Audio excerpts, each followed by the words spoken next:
यह कहानी आदित्य नाम के एक आदमी की है जो अपने सेठ से परेशान रहता था। उसकी एक पत्नी थी जिसका नाम सुनीता था। दोनों ही एक गांव में रहते थे। अरे सुनीता, अब तू ही बता, मैं क्या करूं? हाँ बता, ऐसा भी कोई करता है क्या अपने साथी के साथ? कल सेठ के यहाँ गया था, ऊपर से काम, नीचे से डांट, और पैसे ऐसे काटे जैसे सब्जी में धनिया काट रहा हूँ। अरे वाह, अब याद आया कि मैं भी तुम्हारी साथी हूँ। जब सेठ डांटता है तब तो मुंह में दही जम जाता है और घर आते ही शेर बन जाते हो। और सुनो, ऐसा साथी नहीं करता, पर ऐसा सेठ जरूर करता है। तो फिर क्या करूं सुनीता? सीधी बात है जी, या तो सेठ बदलो या फिर इतना मजबूत बनो कि सेठ खुद बदल जाए। हैं? कैसी बात हुई जी? भला मैं सेठ को कैसे बदल सकता हूँ? और वो देखने में इतना खतरनाक है कि अब ये सब छोड़ो, मेरे लिए खाना लगा दो, कल जाना है। अगली सुबह आदित्य सेठ के घर जाने की तैयारी कर रहा है। तभी उसके घर सेठ का एक आदमी आ गया। अरे ओ आदि, कहाँ रह गया तू? जरा जल्दी घर के बाहर आओ, मुझे तुमसे कुछ बात करनी है। सेठ के घर सब उसे आदि ही कहकर बुलाते थे, पर उसका नाम आदित्य ही है। अरे अब जल्दी आ जा भाई। अरे ये आवाज तो सेठ के चमचे की लग रही है, और देखो तो बुला ऐसे रहा है जैसे इसकी भारत में जाना है। हाँ, अगर ऐसी ही बार अगर अपने सेठ से बोलो तो पता चले, पर तुम तो वहाँ कुछ बोलोगे ही नहीं। अब ये सब रहने दो और मैं जा रहा हूँ, वरना बुला बुला के कान खड़े कर देगा। वह धीरे धीरे घर के बाहर आ गया। उसके आते ही उसने आदित्य से सवाल किया। हाँ, कितनी देर से मैं तुम्हें बुला रहा था, बाहर क्यों नहीं आ रहा था? घर में से ही आ रहा था ना? हाँ पप्पू भाई, घर में से ही आ रहा था, कहीं प्लेन में से थोड़ी ही ना आऊंगा। अच्छा ठीक है, पर तुम्हें थोड़ी जल्दी आना चाहिए था ना? हाँ आ ही तो रहा था, पर मुझसे इतनी सुबह ही क्यों बुलाने आ गए? मैं अभी आता ना, कहीं भाग थोड़ी ही ना जाता। अरे तू भाग थोड़ी ना जाएगा, वैसे भी भाग कर कहाँ जाएगा ही, वो तो बस सेठ ने तुझे बुलाया है इसलिए मैं तुझे बुलाने आ गया। पर अब जल्दी कर, वरना देर हो गई तो सेठ जी मुझ पर गुस्सा होंगे। नहीं, मैं तो मजाक कर रहा था। भला मैं सेठ की बात को कैसे नकार सकता हूँ? पर हमने सुना है कि तू हमारे सेठ को उल्टा सीधा कह रहा था, क्या ये सही बात है? नहीं, मैंने तो ऐसा कुछ नहीं कहा, पर चलो वरना देर हो जाएगी। आदित्य ने उसकी बात को बदल दिया और सेठ के घर की ओर निकल पड़ा। सुबह का मौसम होने के कारण गांव में नहीं सन्नाटा है, पर आदित्य अपने सेठ की बात को थोड़ी ही न ठुकरा सकता था। सेठ उनके गांव का सबसे अमीर आदमी था और उसका घर भी बहुत बड़ा बना हुआ था। ऊंची दीवारें, भारी फाटक और भीतर फैला हुआ। सेठ आराम से कुर्सी पर बैठा है। सोचते सोचते ही वे दोनों सेठ के घर पहुंच गए।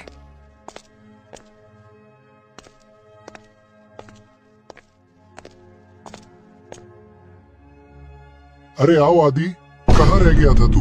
आने में इतनी देर क्यों लगी? आने में देर क्यों लगी? ये क्या बात हुई सेठ? मैं सही समय पर आया हूँ। ऊपर से आपने मुझे इतनी सुबह बुला लिया, फिर भी मैं आ गया, और अब आप कह रहे हैं कि देर क्यों लगी? हे आदि, तू कुछ ज्यादा ही नहीं बोल रहा हमारे सेठ के सामने? वैसे अगर पूछ लिया कि देर क्यों हो गई तो सीधी बात बता दे, इसमें चिल्लाने वाली क्या बात हुई? माफ कीजिए सेठ जी, देर इसलिए हुई क्योंकि सुबह सुबह कुछ काम आ गया था। काम तो बहाना होता है आदि, असली बात यह है कि आज हमें तुमसे जरूरी बात करनी है। जरूरी बात? कैसी बात सेठ जी? गांव के बाहर वाली जमीन याद है? आज वहीं जाना है, और हाँ, ये काम कोई और नहीं, तुम ही करोगे। पर सेठ जी, वहाँ तो लोग कहते हैं कि कोई आत्मा रहती है। अरे आदि, हमें सच्चाई जाननी है, अफवाह नहीं। और अगर सेठ ने कोई बात कही है तो सोच समझकर ही कही होगी। और हाँ, अब ज्यादा सवाल जवाब नहीं। आदित्य का जाने का मन नहीं था, पर वह क्या कर सकता था? उसने मना नहीं किया और गांव की हवेली की ओर निकल पड़ा।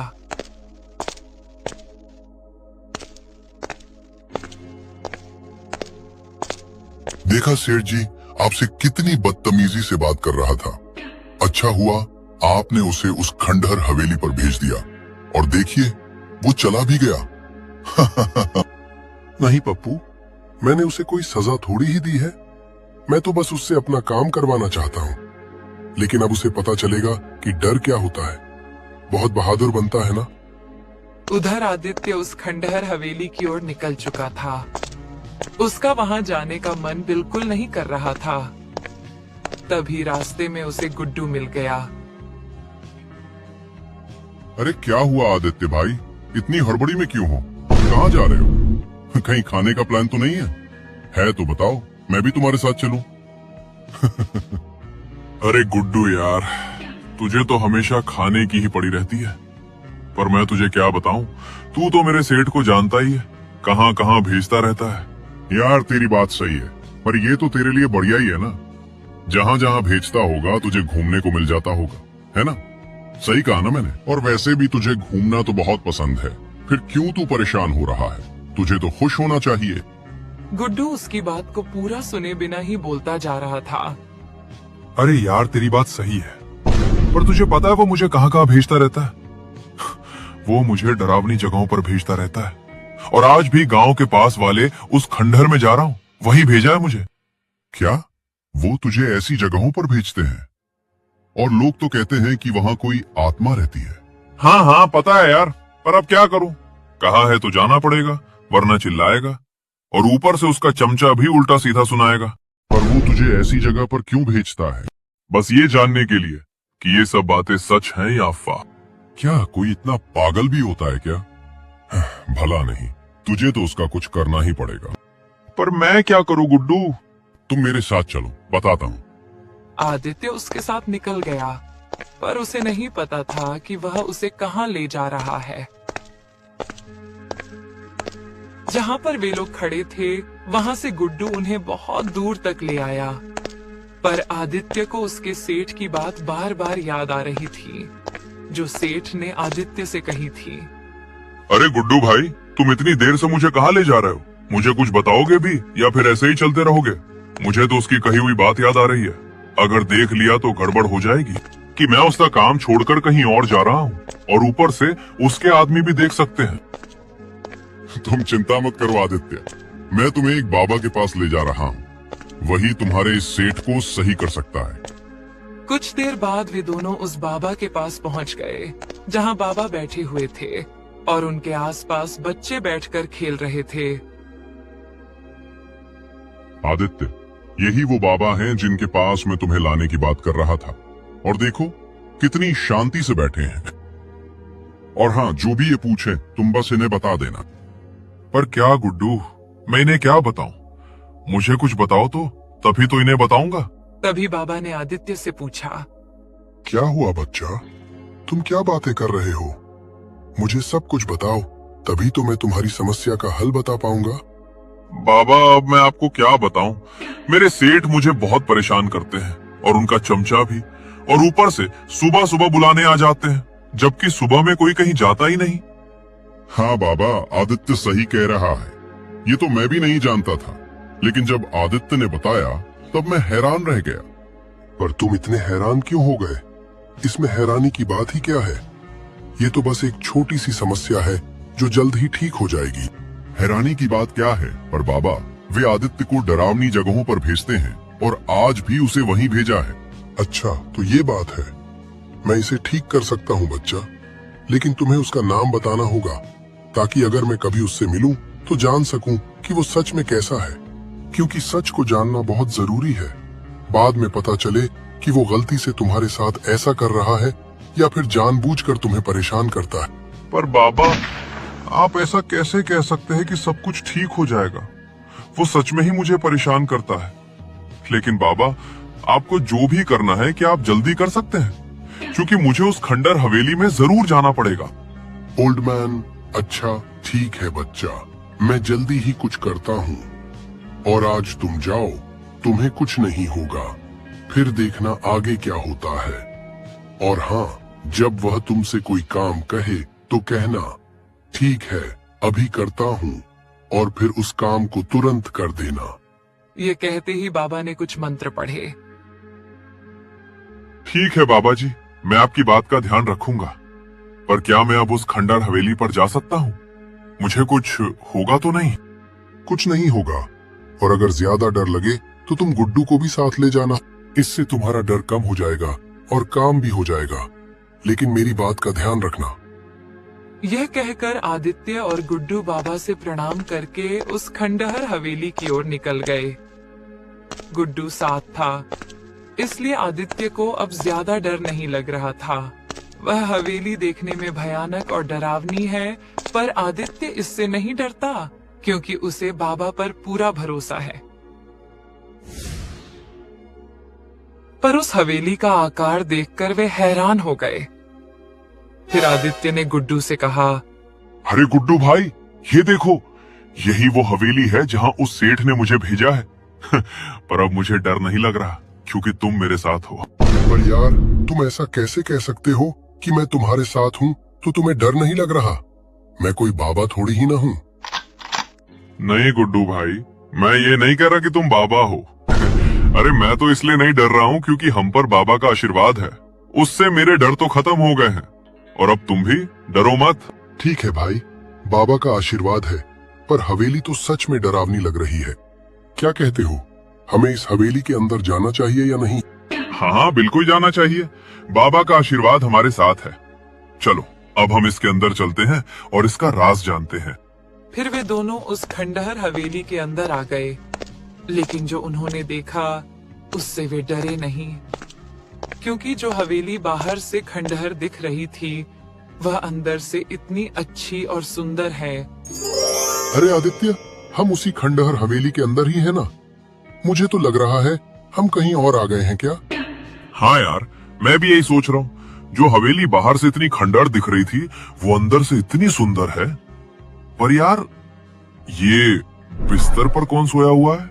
हाँ, ये तो मैंने ध्यान ही नहीं दिया। उन्हें जगाओ, तभी तो पता चलेगा कि कौन है। वे दोनों आपस में बात कर ही रहे थे, तभी वह बूढ़ा आदमी उठ गया। अरे तुम दोनों कौन हो और यहाँ कैसे आ गए? कहीं चोरी करने तो नहीं आए हो?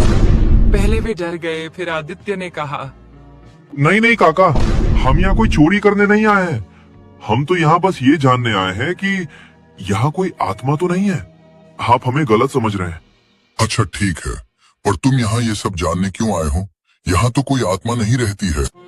पर सभी गांव वाले तो यही कहते हैं। पर छोड़िए, बाबा की बात सही निकल गई। यहाँ कोई खतरा भी नहीं हुआ और मुझे ये भी पता चल गया कि यहाँ कोई आत्मा नहीं है। अब ये बात मैं उस सेठ को बताऊंगा। पर अपना नाम तो बता दीजिए, आपका क्या नाम है, वरना हम आपको कैसे बुलाएंगे? ओह, मेरा नाम? तुम मुझे मोहनलाल कहकर बुला सकते हो, यही मेरा नाम है। लेकिन ये नाम किसी को बताना मत, क्योंकि मैं नहीं चाहता कि कोई मेरा नाम जाने। तुम लोग यहाँ आ गए इसलिए मैंने बता दिया। अच्छा ठीक है, हम किसी को नहीं बताएंगे। पर मोहनलाल काका, आपने ये नहीं बताया कि आप यहाँ आखिर कर क्या रहे हैं। बाहर से तो ये हवेली इतनी खंडहर लगती है, लेकिन अंदर से तो बहुत सुंदर है। सही कहा मोहनलाल काका। ये तो बताइए, आप यहाँ कर क्या रहे? अच्छा सवाल है।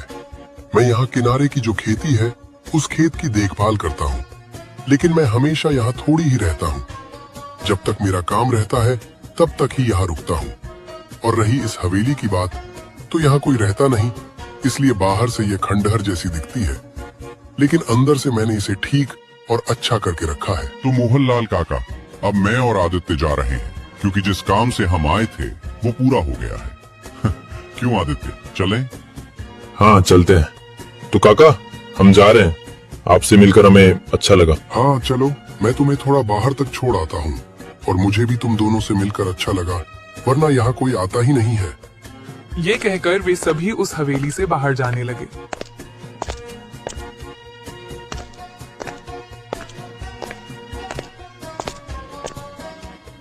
बाहर आकर मोहनलाल ने कहा, लो, अब तुम दोनों आ गए। मैं यहीं तक आया हूँ, लेकिन अगर कभी फिर इधर आना हो तो यहाँ जरूर आना। इसके बाद मोहनलाल अपनी हवेली के भीतर चले गए। रात होने वाली थी, इसलिए आदित्य भी अपने घर की ओर लौट आया और उसने अपनी पत्नी को सारी बात बता दी। क्या तुम उस खंडहर हवेली के अंदर गए थे? लेकिन क्यों? क्यों? अरे उसी सेठ ने भेजा था। वो कोई पागल वागल नहीं है। भला वह तुम्हें वहां कैसे भेज सकता है? लोग तो कहते हैं कि वहां कोई आत्मा रहती है। हाँ, पहले हम भी यही समझते थे, लेकिन अब नहीं, क्योंकि जो बाबा हमें मिले थे उन्होंने कहा था कि तुम्हें कुछ नहीं होगा, और वैसा ही हुआ। वहां कोई आत्मा नहीं थी। अच्छा, तो मोहनलाल काका वहीं रहते हैं क्या? हाँ, मोहनलाल काका उसी हवेली में रहते हैं। वे वहां अकेले रहकर खेतों की देखरेख करते हैं। इसी वजह से लोग गलतफहमी में उसे भूतिया हवेली समझ लेते हैं। चलो, कम से कम ये तो अच्छी बात पता चल गई कि वहाँ कोई आत्मा नहीं है।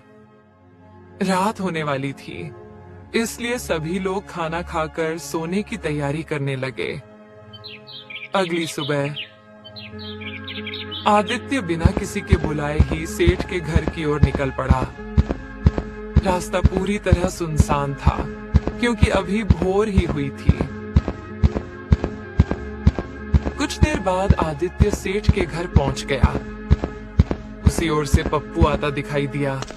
आदित्य को बिना बुलाए वहां देखकर वह चौंक गया। अरे ये क्या, आज तो ये बिना बुलाए ही आ गया। जरूर कल सेठ जी ने इसे जो काम दिया था वही ठीक से नहीं किया होगा। आज तो सेठ जी इसे अच्छे से समझाएंगे। इतना कहकर वह पीछे के रास्ते से दौड़ता हुआ सेठ के पास पहुंच गया।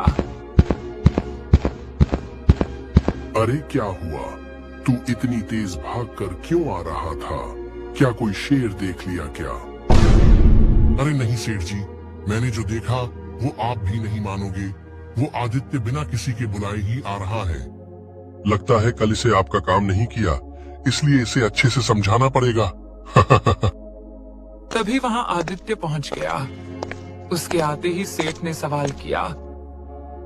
अरे आदित्य, आज तुम बिना बुलाए यहाँ कैसे आ गए? लगता है कुछ जरूरी बात है, तभी इतनी सुबह सुबह चले आए। कल जो काम तुम्हें दिया था, क्या वह पूरा हो गया? या फिर तुम्हें वहाँ कुछ ऐसा दिखा जिसकी वजह से तुम खुद ही मेरे पास चले आए? फिर आदित्य ने अपने सेठ को वह सारी बातें बता दी जो उसके साथ हुई थी। बस बाबा वाली बात उसने छिपा ली। अच्छा ठीक है, तूने अपना काम सही से किया, लेकिन मेरे पास एक और काम है, उसे भी करना पड़ेगा। जैसे ही सेठ ने यह कहा, आदित्य को तुरंत बाबा की बात याद आ गई। अच्छा ठीक है, मैं अभी आपका काम कर देता हूँ। बताइए क्या काम है? जैसे ही आदित्य ने यह बात कही, मानो सेठ का पूरा स्वभाव ही बदल गया। रुको आदि, ये काम तुमसे नहीं करवाऊंगा, ये काम पप्पू करेगा। आओ मेरे पास इस कुर्सी पर बैठो। सेठ ने आदित्य को अपने पास बैठाया, उससे देर तक बातचीत की और अंत में उसे माफी भी मांग ली। यह दृश्य देखकर पप्पू अंदर ही अंदर जलने लगा। अच्छा ठीक है सेठ जी, अब मैं अपने घर जाता हूँ, मुझे कुछ काम है। ठीक है आदि, तुम जाओ। मुझे जो काम है वह मैं किसी और से या पप्पू से करवा लूंगा। इतना कहकर आदित्य सेठ से अनुमति लेकर अपने घर की ओर चल पड़ा। वह मन ही मन खुश हो रहा था। घर पहुंचते ही वह अपनी पत्नी को साथ लेकर उन बाबा के पास गया और गुडू को भी अपने साथ ले लिया, क्योंकि इस पूरी बात में गुडू ने उसका साथ दिया था। लेकिन बाबा शांत भाव से बैठे हुए थे और उन सभी को आते हुए देख रहे थे। सुनीता, इन्हीं बाबा की वजह से मेरी सारी परेशानी दूर हुई, इसलिए तुम्हें भी इनसे मिलवाने लाया हूँ। आ गए बच्चा, आखिर तुम्हारी परेशानी दूर हो गई। मैंने कहा था ना, मैं तुम्हारी परेशानी दूर कर दूं। हाँ बाबा, तभी हम सब आपसे धन्यवाद कहने आए हैं, क्योंकि आपने मेरी परेशानी दूर कर दी है। बच्चा, तुम्हारा मन साफ है। अच्छे लोगों की मदद अपने आप हो जाती है, इसलिए मैंने तुम्हारी सहायता की। बाबा, अगर उस दिन आप न मिलते तो शायद मैं आज भी डर और परेशानी में ही जी रहा होता। बच्चा, डर बाहर नहीं, मन के अंदर होता है। जब इंसान सच और हिम्मत के साथ खड़ा हो जाता है तो बड़े से बड़ा सेठ भी बदल जाता है। बाबा, अब तो आदित्य पहले से ज्यादा निडर हो गया है, और दोस्त वही होता है जो मुश्किल समय में साथ खड़ा रहे। तुमने भी अपना फर्ज निभाया है। बाबा, आपकी कृपा से हमारे घर में फिर से शांति आई है। इसके लिए हम सदा आपके आभारी रहेंगे। आप जब भी इस ओर आएं, हमारे घर अवश्य पधारिएगा। ठीक है बच्चा, अवसर मिला तो मैं अवश्य तुम्हारे घर आऊंगा। बाबा के ये शब्द सुनकर आदित्य की आंखों में सुकून झलक आया। उसने हाथ जोड़कर आखिरी बार बाबा को प्रणाम किया